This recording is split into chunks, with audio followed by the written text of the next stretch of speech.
name is Artis, and I'm an alcoholic. Hi, Artis. Hi, you guys. I want to thank Ann for keeping it simple. She's afraid I'll tell some Ann Q stories. And I'm from Tulsa, Oklahoma, and I met Ann there, and I want to thank her for asking me to come to this Roundup to share my experience, strength, and hope. I also want to thank Matt and all the committee people have been real nice, and it's been a wonderful conference for me. I've really enjoyed the workshops. And seeing Ann again has been fun. I didn't see much of her, but I did get to share a little bit with her today. The only thing I want to share is that it's a good thing you got Ann. We're glad she's out of Oklahoma. We've all had her.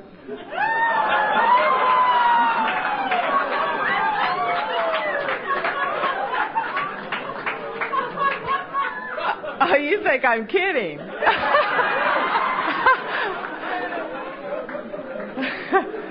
Anyway, we're here for sobriety, not gossip.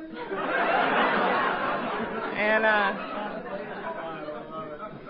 so anyway, I want to tell you a few things that I usually share before I share my experience, strength, and hope. My sponsor always told me to share what it was like, what happened, and what it's like today. And but there's a few things I always share you guys before, and I swear it's not for you, it's for me. It's to remind me why I'm behind the podium. By the way, I'm not a circuit speaker. I heard somebody call me a circuit speaker, and let me tell you the difference between a circuit speaker and doing God's will. Okay? I would have paid my way.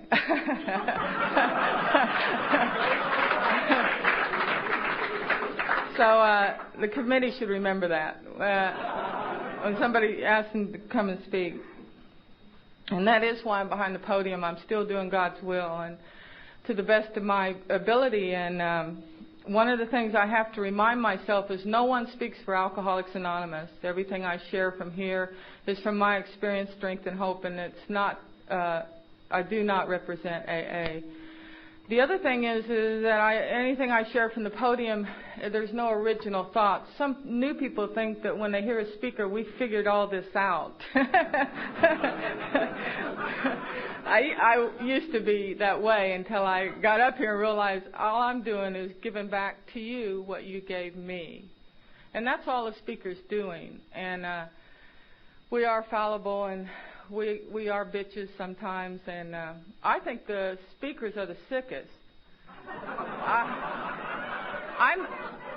I met Clancy. I met all those big speakers, and they're sick. I mean, they're real sick people.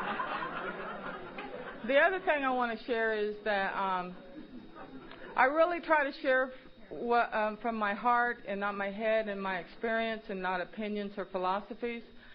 And if I share something that offends you, and sometimes I can be offensive, and I don't mean to be,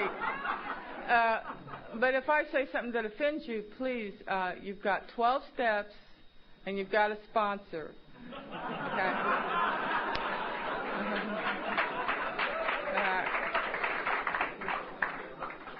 I used to say I drank because you stole my land.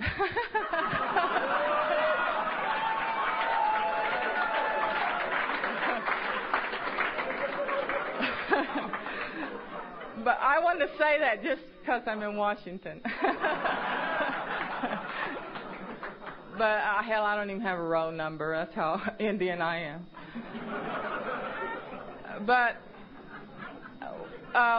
when I think about recovery, I think about the fact that I'm in Washington, D.C., where I was here when I drank in the Army during Vietnam. And during the protesting here and everything. And it's real weird to be back sober, and I can't believe I'm at an AA conference. It's just hard to grasp.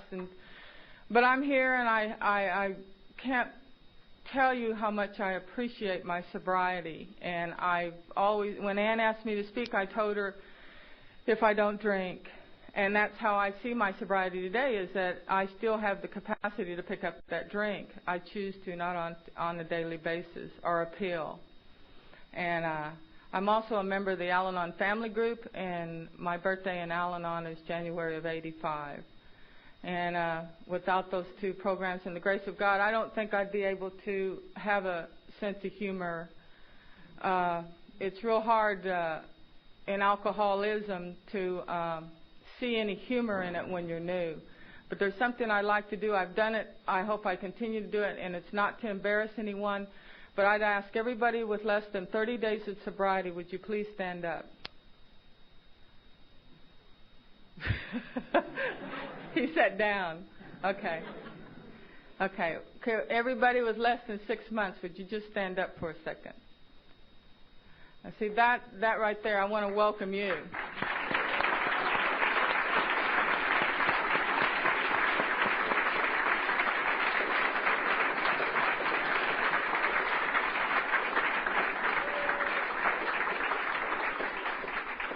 See, the new people still are the most important people, and the long-timers. Without the long-timers and the new people, there's no AA. And that's the way I understand it. And there's something that they told me when I was new in sobriety, in early sobriety, and I've shared it continuously, and it's true. And those of you that stood up, not all of you will make it. And that's the reality of the disease. And when you think about it, and you stood up and you have less than 6 months, and I know with all my heart that not all of you will make it. It's from my experience, not from my judgmental attitude. I've been there, and I stood up, and there are approximately 1 out of 25 find AA, 1 out of 18 die sober. And I've got 11 years, and 17 people didn't make it to 11 years, and I know them. And every time someone dies from the disease, you guys, I put their name in the back of my big book. And I'm not talking about AIDS. I'm talking about the disease of alcoholism, about coming in and going out and dying from the disease. And I carry that big book, and every once in a while I'll be in a big book study, and I'll look back there and I'll see those names. And one of the guys helped me start a meeting. And so there's a lot more to just going to meeting to stay sober. When we admitted we were powerless over alcohol and our lives had become unmanageable, and the first time I saw that step, I didn't get it. My mother was a bartender and owned a bar, and my father was a customer.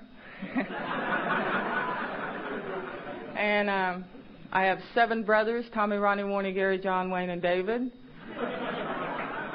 And no sisters. And being raised around alcohol and booze and drugs, I did not even comprehend alcoholism. I never heard the word till 1980. And my goal in life, when I remember thinking I should get some kind of goal in life, was, first of all, you got to realize I spent my whole life in beer joints and nightclubs. I really did. I didn't go to the prom.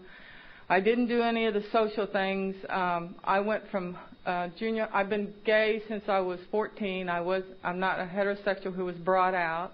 And I want to welcome the heterosexuals. Would the heterosexuals stand up, please? Welcome. All right.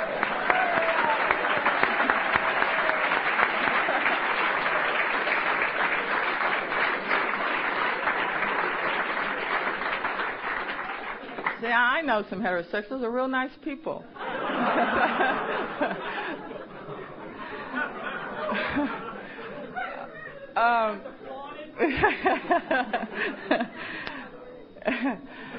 Yeah, that's true. Anyway, the thing about it was I would go to my mother's bar after school and do my homework or whatever, and then go to the gay bars. And at 14, I had an ID that said I was 32. And my name was Myrtle Smith. I'll never forget it. Let me tell you how I love gay guys. When I went into the 8th Day bar, it was called the 8th Day. I think gay people are so creative.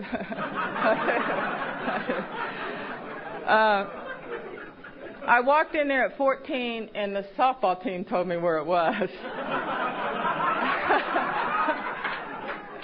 And I walked in and I showed that ID. I'll never forget that bartender. He's just as queen as Elizabeth. And he said, honey, if you can spell Myrtle, you can come in.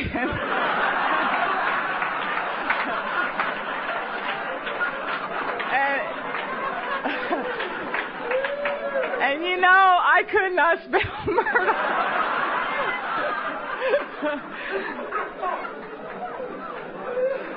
So I went and got another ID.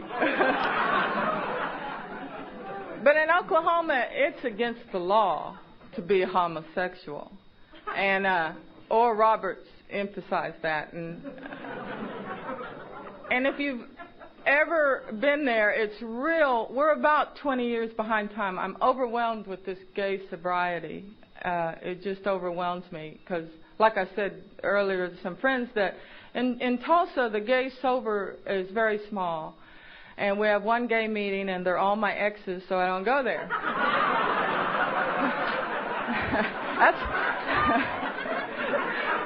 I know you think I'm kidding. So Ann moved.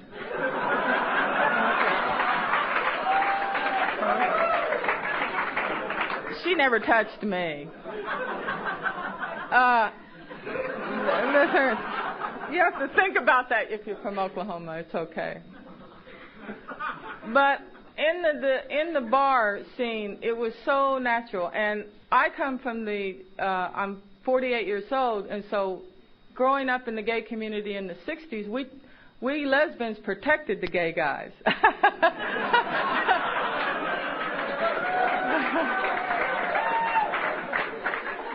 Obviously, you don't need us anymore. And we only had one bar, and there was only one word for us, and it was gay, and we used nicknames. We never used our real names. Mine was Gil, and there was Star and Silver, and there was just all kinds of nicknames because in the 60s, in Oklahoma, it was really bad if you got caught. And when the cops would come in the bars, we'd grab a gay guy and sit on his lap, and we didn't know what to do, but we ad-libbed.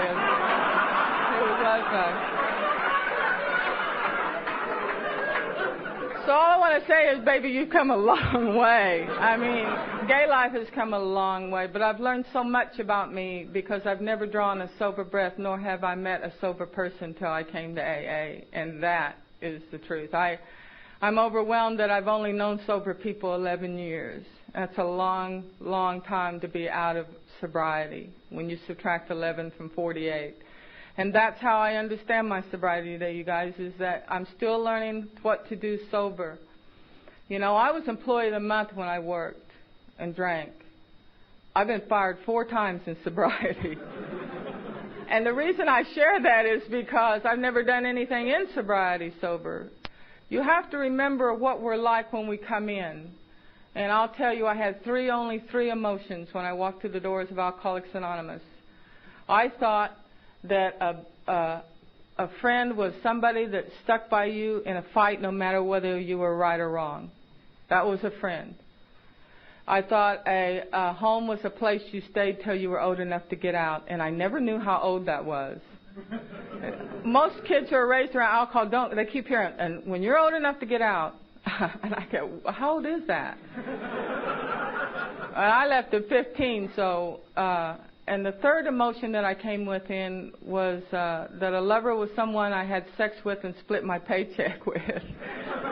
And that was it. That's all I felt, those three emotions, and the rest was all synthetic. I was in a synthetic personality, and those of us that are in alcoholism, when we come in here, we are synthetic. And the way I did it was bourbon was my booze. I mean, I'll drink anything when I don't have anything. But, I mean, if I had a choice, bourbon would be okay. And but I would drink anything. But I remember I would take a shot of bourbon when I was getting ready to leave the house to go to the bars to dance. And then if I went to the bars and I ran into one of you all, and God knows that's what we went there for. It was you were to impress me and I was to impress you. I had cocaine, and I would use cocaine to have the intellectual conversation because I couldn't have one without. Those of us who have had cocaine, let me try to explain it to you. When I took cocaine, I could tell you how to build this hotel. and convince you. So you see, I could be mayor of Washington.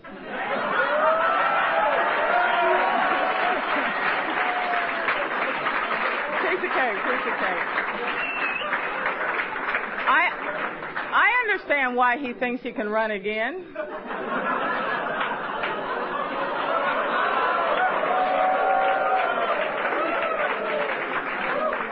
And I understand who's voting for him.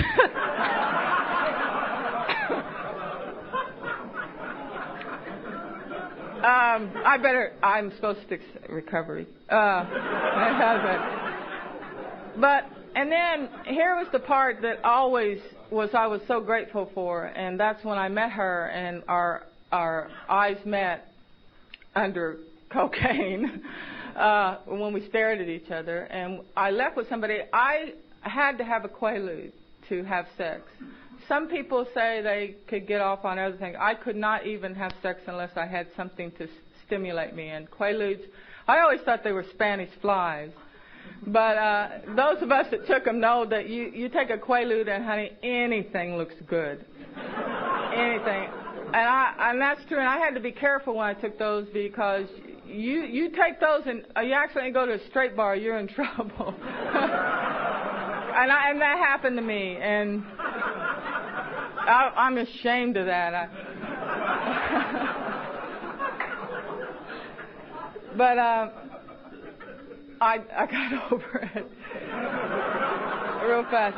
That does happen. But those three things is what I needed to function on a daily basis. Now, the only time I didn't take anything was at work. And I love my job, and I'm in the medical field. And I was afraid to have anything at work. Not because of being fired, it's just that I felt that the responsibility of someone else's health, whether it was I'm not anybody important, but my part was important. And I felt that anything that I could handle at 8 hours, and I did. And I think that my job was just something to substitute because I focused in on that. But the minute 3:30 came, I was at the Interurban with the doctors, and we were drinking, and I was telling lies, and they were too. And I would walk. This one doctor that I always like to tell about him, we were so drunk we got into one of those intellectual conversations because I went to the bathroom and snorted. So I'm at his level now. So we're having on that intellectual conversation, and we were talking, and we were walking in this bar, and I'm standing leaning against the wall, and I'm in the men's room. He's peeing, and we're continuing on with this. Now, that's how uninhibited this stuff can be. And alcohol mixed with these things, I have no inferiority complex. I have no low self-esteem. I'm very synthetic and very up and hip and cool and slick. And it's all because of synthetic feelings, and I've had them all my life. Not from my first drink. I've had a lot of the things. My mom put me on some kind of pills when I was young because I had nightmares all the time, and so I started with pills, you might say. But my first drink came in my late 20s because I was raised around alcohol. I thought, oh hell, I don't want to be a drunk. I hated them. But then I started drinking in my late 20s, and it just bloomed. By 35, I was a full-blown alcoholic, and still didn't find you for a while. But I really feel sometimes that maybe I wasn't an alcoholic and that I was just a mental patient, because most of the time on my vacations I would just go to a mental institution and rest. That's what I did because I was so insane. I went to jail between drunks. And I was telling a friend not too long ago that when I didn't have anything in my system is when people would say, "What are you on?"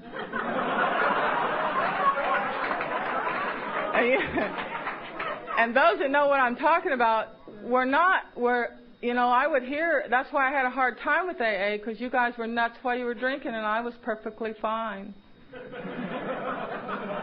I had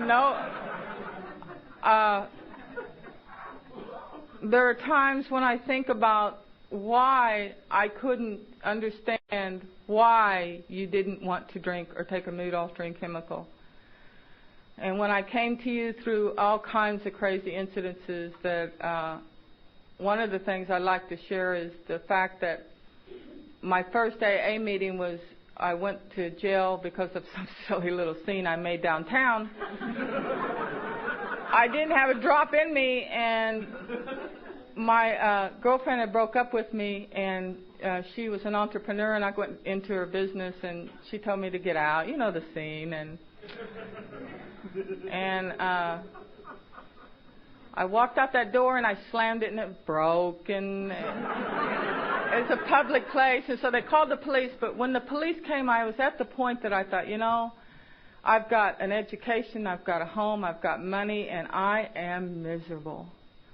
And I didn't care anymore. But I never thought it was alcohol. It was society.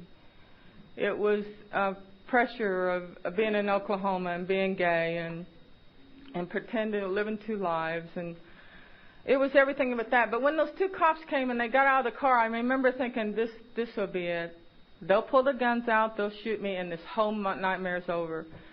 And they just got out, and they didn't do it, and they started walking towards me, so I started backing up, and they started going a little faster, and so did I. And so I took off running, and they took off running after me, and I kept waiting. When are they going to pull their guns? When are they going to shoot? And they just never pulled their guns, and I even slowed down. But some detective was driving, and he saw me, and he jumped out, and he gave me one of those football tackles, and we all rode, and they threw me in the back of the car, and they said, "Lady, you can't go." And he was talking about destroying this door at this public business.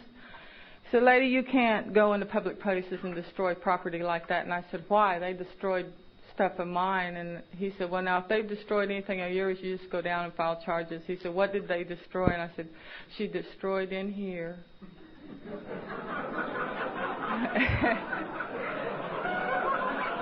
You guys have said that too, huh? I said, "She destroyed everything in here." And he said, "Oh, God." And he got on the radio. And he said, "We got a mental patient." But I went to that jail, and I had a beeper on because I was on call, and that doctor and I had worked the emergency room many times together, and he was in AA, and he said, "Artis, I'll get you out on your own reconnaissance if you'll go to a meeting." And I said, "You bet. No problem." Now, you got to remember, I went home and looked up reconnaissance. I wasn't sure what this guy wanted. I don't even know if I said it right. I never heard of the word. And it says it basically the guy trusted me. To come back, I guess. I don't know what, because we don't use those words in the bar. Hey, come over here and let me have you share your reconnaissance. I never heard the word. I just didn't know what it was. So I looked it up. I went to my first meeting, and he took me, and it was, I didn't feel the feeling. You got to remember, I've been sedated all my life, and I was sedated when I went to the meeting. I have a pill for every feeling, and I do not like to feel, and that's what the big book talks about, the effects of alcohol. And I went to the meeting, and I didn't see what the big deal was, and after the meeting, this guy, Frank R., he had 17 years. I'll never forget him asking me, he said, "Well, gal, what do you think of this meeting?" I said, "Well, it looks like a bunch of old dried up drunks and wore out whores."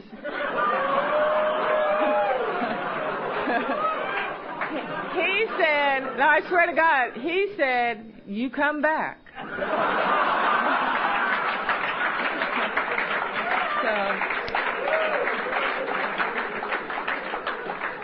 I did not go back for a while. I drank, and then I went back, and I went in and out of Alcoholics Anonymous from 1980 to 1983.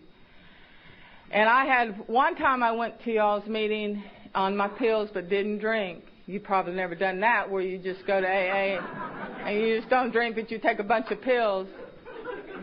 And I was sitting in the back there like that, and they were giving out chips like they were, and I was sitting by this woman, and I said, what the hell are they doing? They'd say 3 months, and everybody would get all excited. And they'd come up and get a chip, and she said, they're getting chips for time and sobriety. And I said, what is sobriety? And she said, oh, my God. I swear, I'll never forget it. Never. She took me out in the hall and she explained what sobriety was. In my mama's bar, we never talked about sobriety. And when my mother found out I went to an AA meeting, she said, don't you sign over nothing.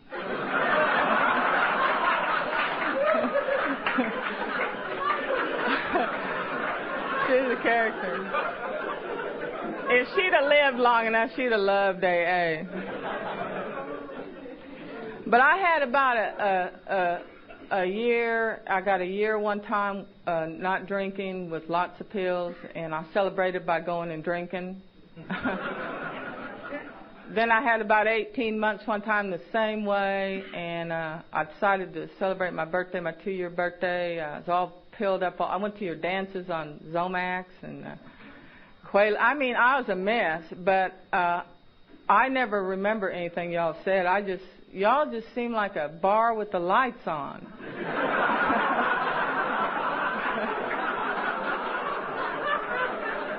And you know what? I mean, I was screwed up. I was very screwed up, and you were attracted to me.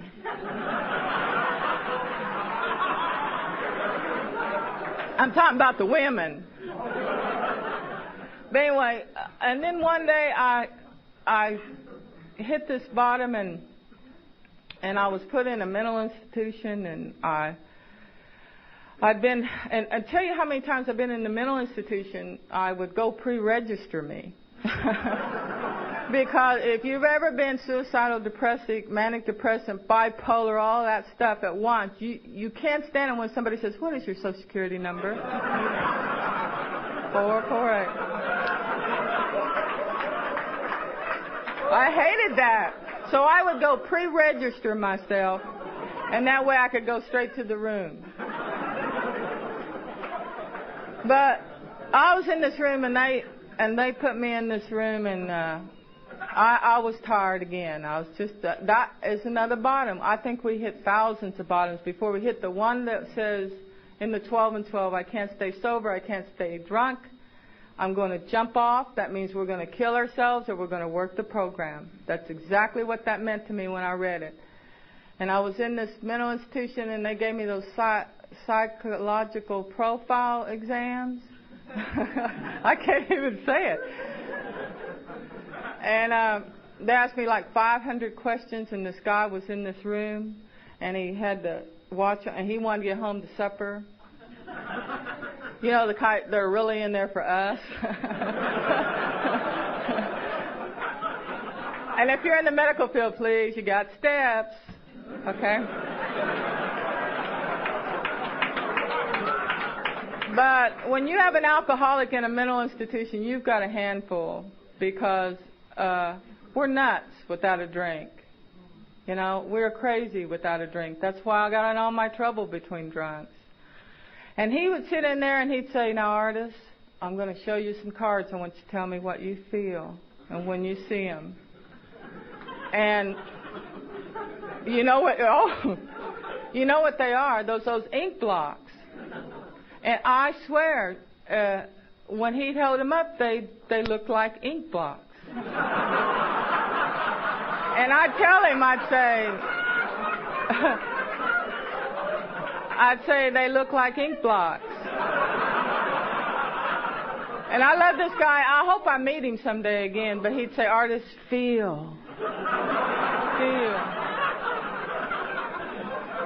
And I'd look, and I'd say, it looks like ink blocks. He said, and he was looking at his watch, and he wanted to he works, 8 to 5. And he wanted off, and I'm stuck in this room with him, and I've got to feel something. He's not going to get off work. That's the feeling. Well, I'm in the medical field, and I know my anatomy and physiology very well. And so I got tired of him as much as he got tired of me asking me, so I started making up stuff. I said, oh, that looks like the vaginal canal. Yeah, I did. What's unique about the people in the mental health is he went, good. He couldn't even see that I was just, and I say, oh, I got into the female anatomy, bilateral ovarian cysts. And he went.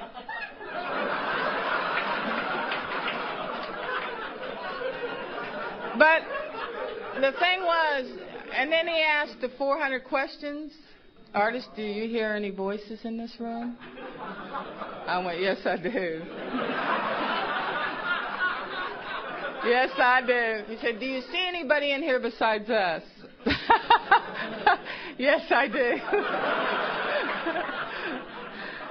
Anyway, these are your top psychologists and your top mental health personnel, because I had insurance.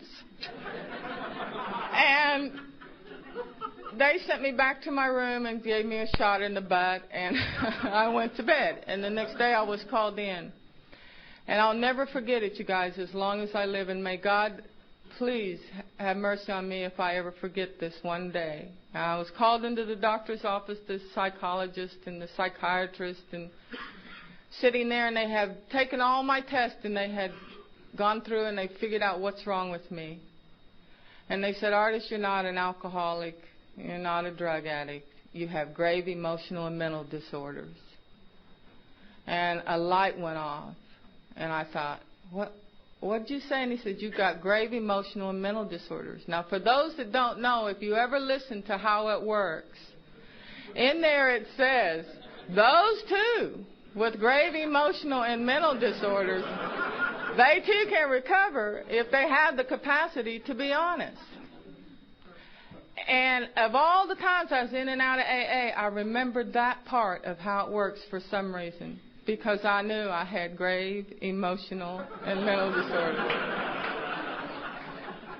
And even though I made up some of that stuff, it took that to get me to hear that AA is where I belonged. Because I said, I want to go to AA meeting. He said, I just told you, you're not an alcoholic. But what happens when you tell an alcoholic to go north?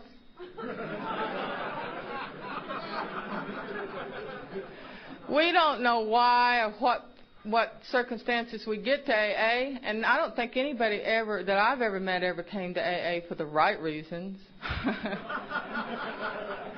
But I do know that I insisted on a pass to Alcoholics Anonymous.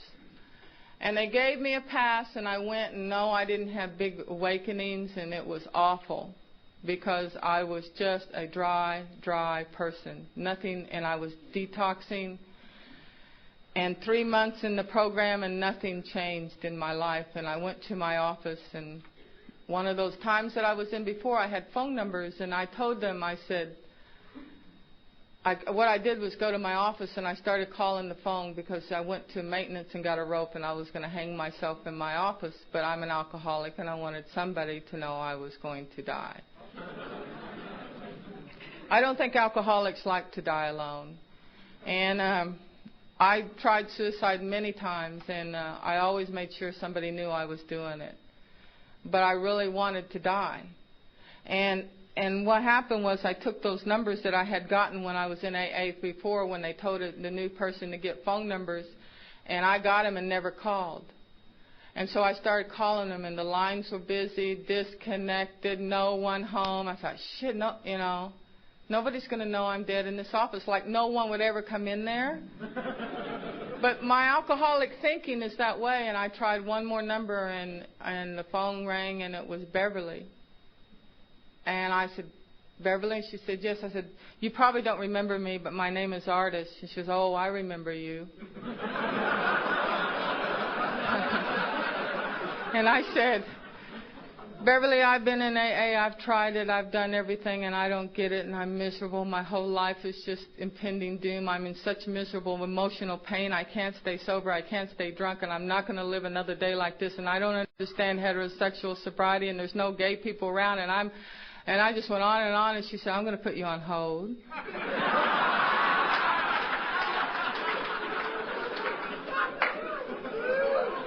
But you got to remember something, I waited.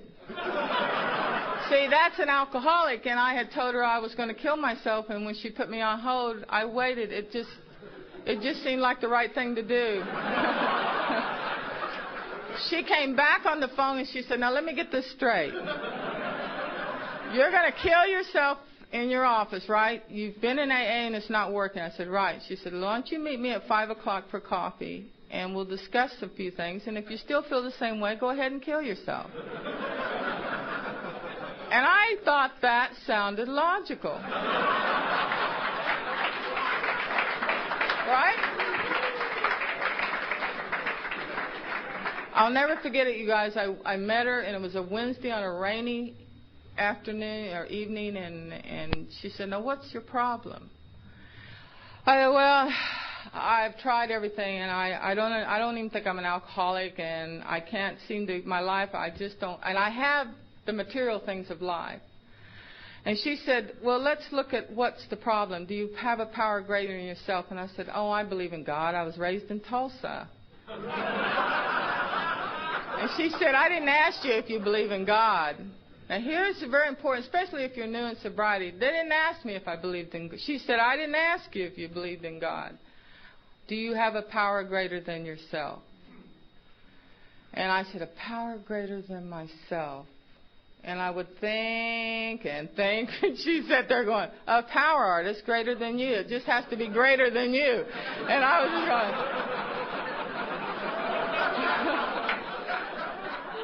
going, you got to remember, I don't have a sober brain.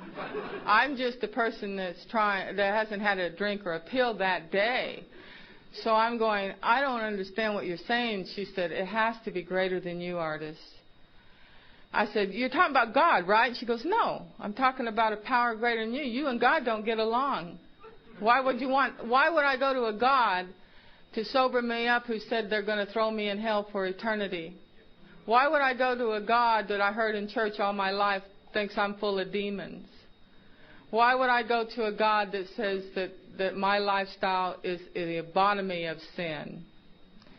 All right? And I heard, nobody put that in my head. I heard that on a daily basis in Oklahoma through church and on TV and through neighbors and through school.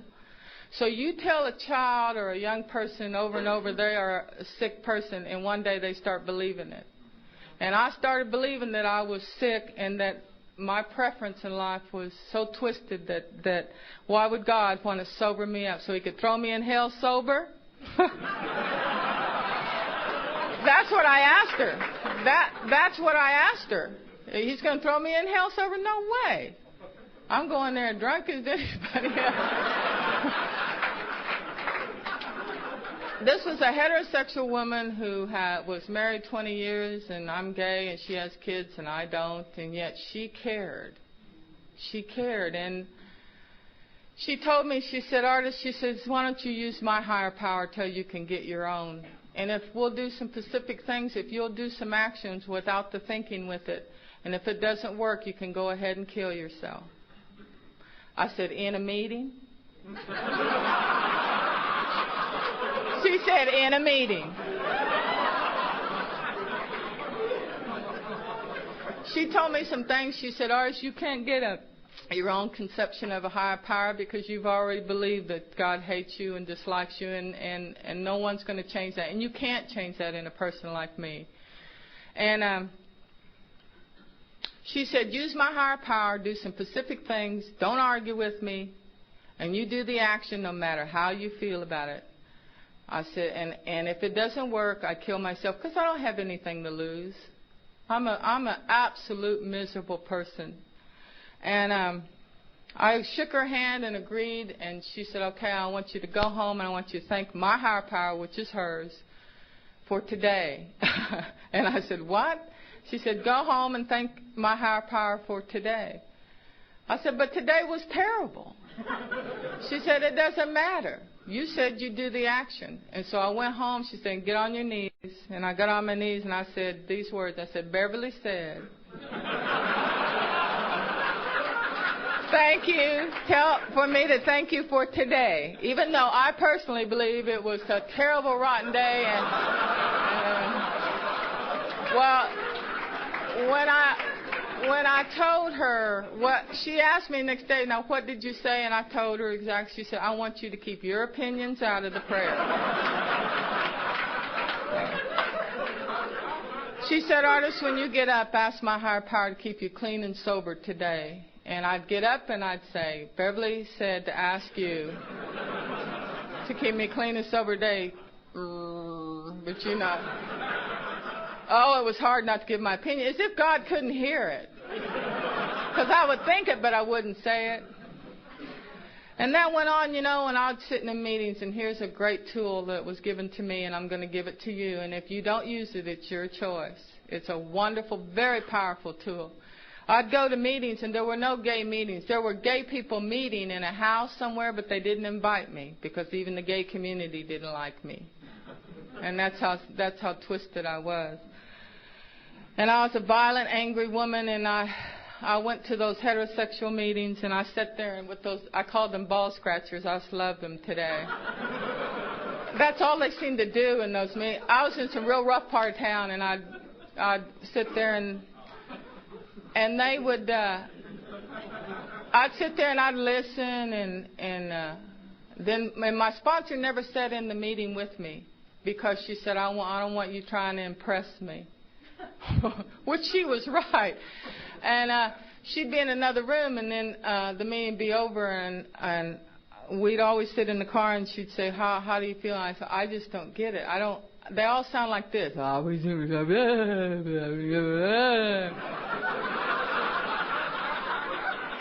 that's called the fog if that's the way we sound to you. So...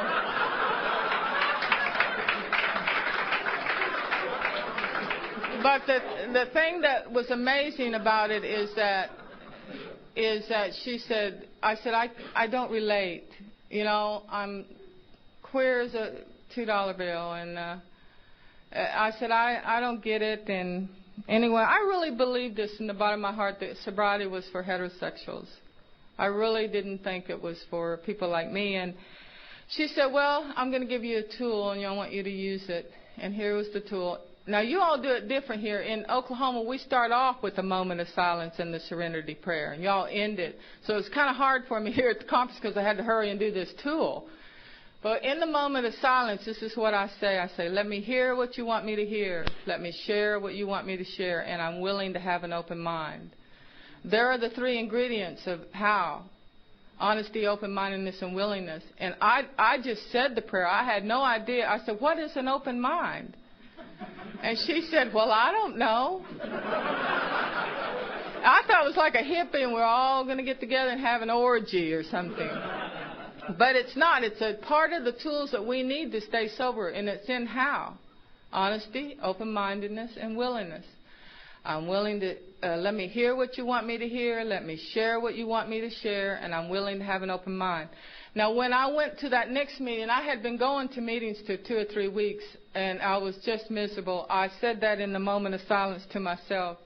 And for the first time, I heard something I could relate to. I was relating to these redneck ball scratchers, and it scared the shit out of me when I was relating to them. But I started relating to women in the meetings, and I thought, and I was relating on feelings and not how much we drank or where we drank or how many husbands or wives they had. It was on that feeling of what they had between a drink. And I never could hear it before, and I've seen newcomers come in and they can't hear. And you sit there and I'll whisper to them, say this prayer, and I can see it change their face. They hear something. I've been using that prayer now for 11 years in every meeting. Now, here I had to hurry because you just start right on in. And I'll go, oh. And it was hard at first, but And then as I continued to do the things that didn't make sense in Alcoholics Anonymous, our recovery makes absolutely no sense. Our actions are ridiculous. They're hard work. It's things like making coffee, setting up chairs, putting up with personalities over principles, committee meetings, and all these things that we do keep us sober. And then I started working the steps, and she showed me on each step how to work it. I did the fifth step, then I understood the 1, 2, 3. I'm one of those that had to do a fifth step before I got 1, 2, 3. And let me tell you what my first fourth step was. My sponsor told me, she said, Artis, you've got to get rid of this anger. And she said, you really don't like God. And I went, shh, don't say that. Like he couldn't hear me. I always thought he couldn't hear what I was thinking. And I'm one of those that listen to the Jehovah's Witnesses. Because I thought they were God's children, and if I was nice to God's children, then God would be nice to me. And I never dreamed I was one of them. And she told me, she said, you need to write about that. And my first fourth step was all the things I hated about God. Everything that he had done to me, and that he had made me this way. See, I already knew I was born gay. I didn't need a society to tell me I was born gay. I knew it from the time I can remember. And why would you make me this way and then condemn me? And I never understood that. And I wrote that in my fourth step. And when I went to do my fifth step, I told her to back up a little bit because I knew he was going to strike me dead. And she backed up.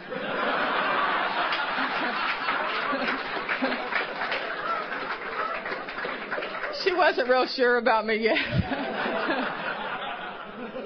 And when I did that fifth step, I had the most profound spiritual experience.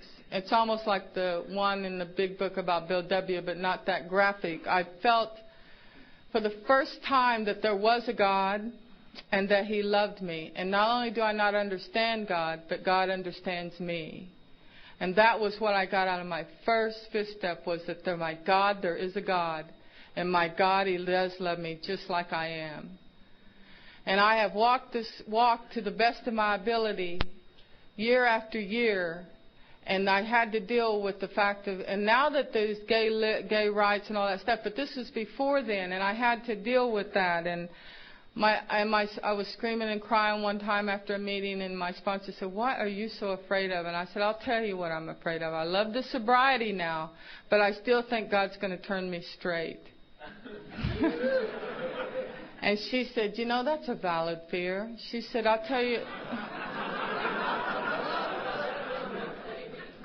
What she told me to do, she said, why don't you do this, Artis? Why don't you at night tell your higher power that you're willing to be straight? Ah! I told her, I said, no. I screamed, no. She goes, all you have to do is be willing. And did you ever think about it, Artis, that if he turned you straight, you'd like it? It's not something you wouldn't like.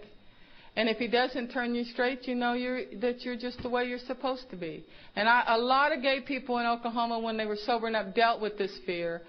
And I said, and she goes, didn't you think sobriety would be terrible? And now you love it?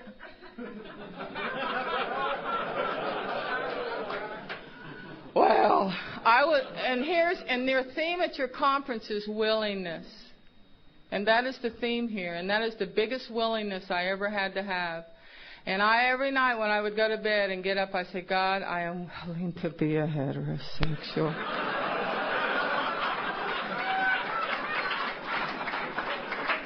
And let me tell you, I got gayer.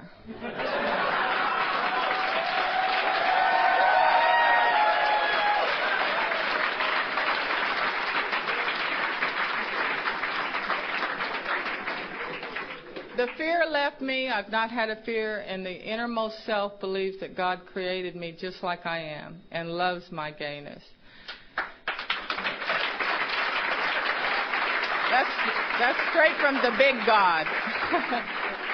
And that's straight from God. No human being gave me that. Now, here's the clincher. I'm in a meeting, and this woman shares that she is a heterosexual, and she's afraid she's gay. Happens all the time when women sober up.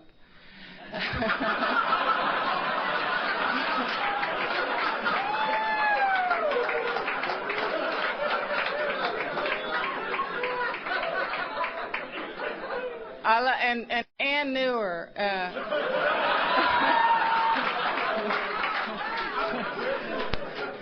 But I shared with her in the meeting what was so be willing to be gay. And she said, oh, my God. She said, what if I am? I said, you'll like it, because God doesn't change people into something they don't like. And I shared the thing that my sponsor told me. We thought we'd hate sobriety, and we love it. We thought we would hate the spouse we're with when they turned out to be beautiful or whatever. So this woman did it, and she was full-blown lesbian in 1 week.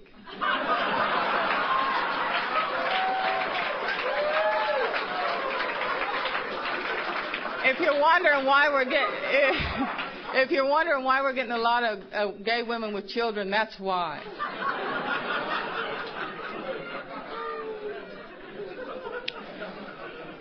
But what is it like today?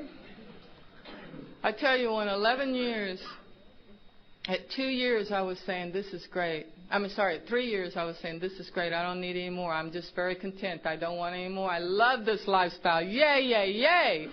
That was at 3 years. At 7 years, I thought it was wonderful. Absolutely wonderful. My God, I thought 3 years was bad. I thought 7 years was even better. Now, let me go back to my sixth year. My sixth year, I went to the Persian Gulf War, or seventh year, I can't remember. And that was an experience in itself, being in the Persian Gulf War, and you can thank me for that free oil. But anyway, the thing about it is, at 6 years, I got in a fight with a girl at a bluegrass festival.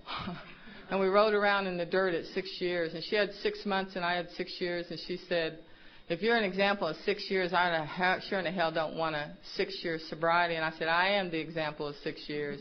And you better get ready for it. And she stayed sober. And I stayed sober during that. And in the 7th year, it got great again. And the 9th year, it was wonderful. And those that's been in workshops with me know that I just believe that this program is the most fantastic thing I've ever experienced.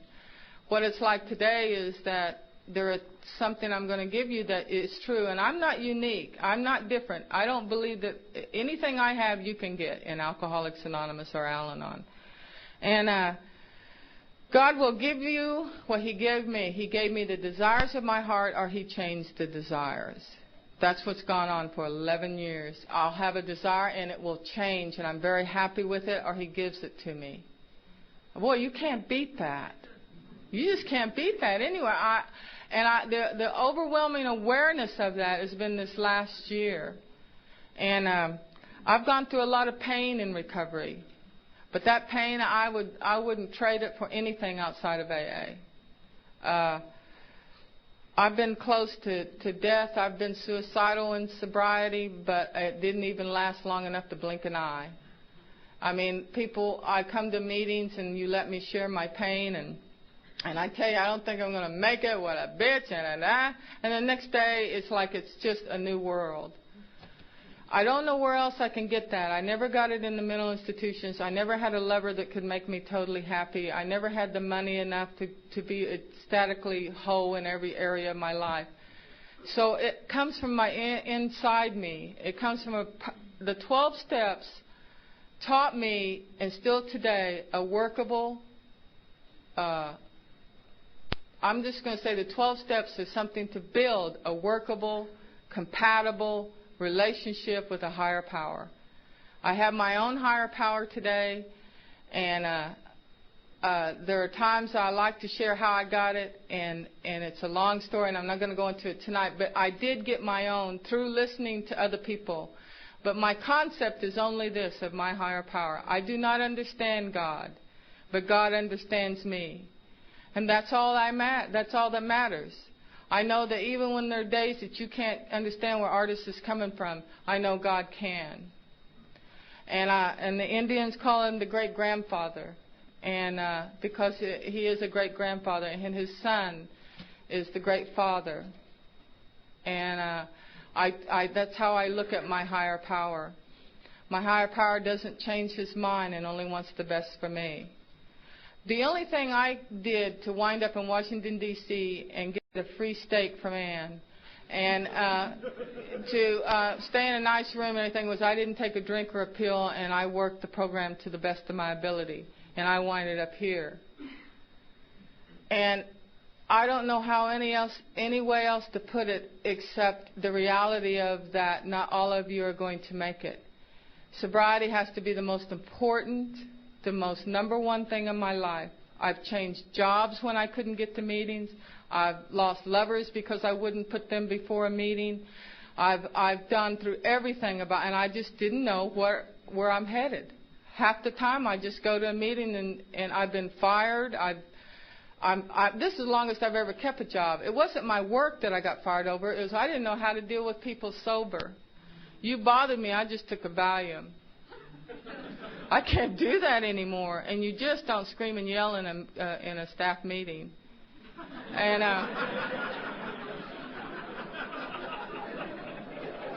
but I want to tell you from the bottom of my heart that sobriety is worth every pain you go through. Don't quit before the miracle. There are so many miracles waiting for us. And you know what the old-timers told me? Hell, I ain't even scratched the surface, they tell me. And I'm going, wow, are you crazy? I got everything I want today. I'm 11 years. This is great. I don't need anything else. Just like I said at 2 years, 6 years, 7 years, 9 years. Now I'm at 11 years saying the same thing, going, there can't be any more than this. This is the greatest. I feel so whole. I don't have any wants, and I have external problems. Half my family's dead from this disease. The other half is dying today from it. And I've done the best I could with it.